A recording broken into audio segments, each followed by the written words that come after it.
Not sure what's blocking you? Well, today we're going to talk about how you can identify your blocks and change them. Let's get started.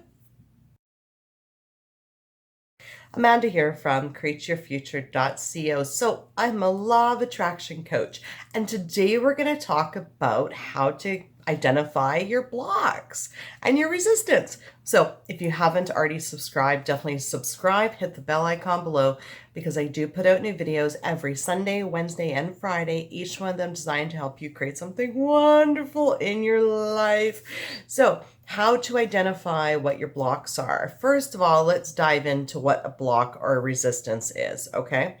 So let's say, for instance, I want to be in a relationship with Jerry, but I think that Jerry has baggage and doesn't want to commit to me. That's a block. Okay. So a block is basically a thought that is contrary to what you want. It's a limiting belief, okay? So basically to want to be in a relationship with Jerry, but to think that he doesn't want a commitment is a limiting belief, because believing that he doesn't want a commitment is actually limiting me from getting into a relationship with him. And remember, everyone is you pushed out. So your thoughts create how the other person shows up for you, okay? People are merely, as Neville says, just messengers that basically deliver what your intentions are and your thoughts are. People show up how you expect them to show up, okay? So what we want to do is we want to identify what your blocks are and your resistance is. And a really, really good way to do that is to sit down with a piece of paper and pen and start writing out your story, okay? It's always better to write it out than have things rattling around in your head, okay? So you start to write out your story. So you write, okay, you know what? I want to be in a relationship with Jerry, but he never has time for me, and he's always hanging out with his friends. You know, he's hot and cold, calls me, and you want to write out the whole entire story of what's going on. And then take a look at that story you wrote out and circle every statement that you actually don't want to create, because our thoughts create. So the question is, right, do you really want to create that? Okay, so if I say, well, I intend to be in a relationship with Jerry, but then I'm like, you know what? I don't think Jerry wants a commitment. Do I really want to create that? No, I intend for Jerry to want a commitment. Right? You know, Jerry is busy with his friends. He never has time for me. Do I really want to create that? No, I intend for Jerry to have time for me.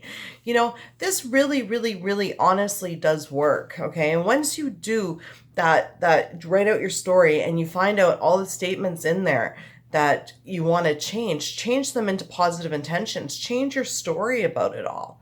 Right? So, you know, if your story is that, you know, that you're not good enough for a relationship, then say, I'm good enough. If your story is that Jerry's not ready for a relationship, I intend for Jerry to have already dealt with his baggage and to be ready for a relationship. Right? We really do create in our thoughts. And I know this works because I've changed my life so drastically with it in the best ways possible, you know?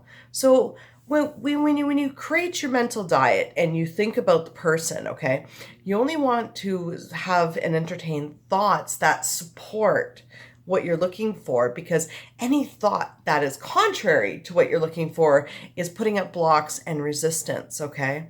And yeah, so, you know, go ahead, write out your story. Take a look and circle anything in that story that's contrary to what you're looking for and what you want to create, and then change those statements into positive statements, you know. And that's basically how you get past your blocks, is you just change them from I'm not good enough to I am good enough. You know, Jerry's not ready to relate for a relationship to Jerry is ready for a relationship. You know, he's hot and cold, hot and cold. No, I intend for him to grow closer to me every single day. You know, and one really good thing to create for any relationship is I intend for Jerry to be emotionally intelligent. That intention is absolutely amazing. And then also too, you know, add some other beliefs in there, like I intend for things to manifest quickly. I intend for things to show up all the time. I intend for my intentions to work with Jerry. Yeah. Anyways, have some fun with it, you know. We're here to create an experience, and, you know, it really is your creation. So go ahead and start writing down some positive intentions about what you want to create. Okay. Anyways, that's my video for today. Thank you for liking, commenting, sharing, and subscribing. You guys are all absolutely amazing, and we'll see you in the next video. Bye-bye.